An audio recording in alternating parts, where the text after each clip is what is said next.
isang miyembro ng Communist Terrorist Group ang tuluyan ng nagbalik loob sa pamahalaan sa San Jose City, Nueva Ecija.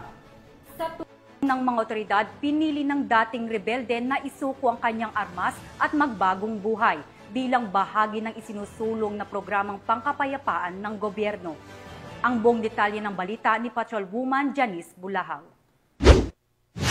Voluntaryong nagbalik loob sa pamahalaan ang isang dating miyembro ng Communist Terrorist Group sa pamamagitan ng 2nd Provincial Mobile Force Company ng Nueva Ecija Police Provincial Office sa isinagawang aktibidad sa Barangay San Juan, San Jose City, Nueva Ecija.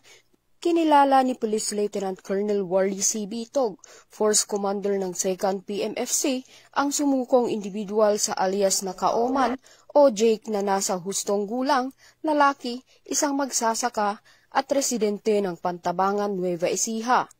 Isinuko rin ng dating rebelde ang isang homemade 12-gauge shotgun na walang serial number at 2 live ammunition para sa nasabing baril.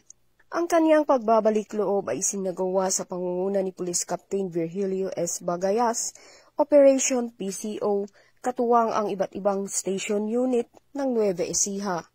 Ang pagsuko ni Kaoman ay bahagi ng patuloy na kampanya ng pamahalaan laban sa insurhensya sa ilalim ng Oplan Balikloob Program at suporta ng NEPO sa layunin ng National Task Force to End Local Communist Armed Conflict o ang NTF-ELCAC.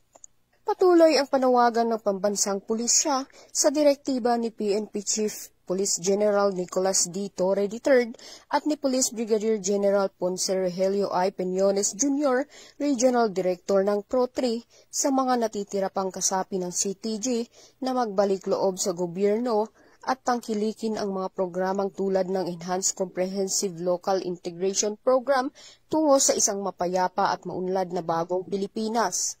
Mula dito sa Gitnang Luzon, ako ang inyong PNN Correspondent, Patrolwoman Janice Bulahaw, alagad ng batas, tagataguyod ng Balitang Pulis.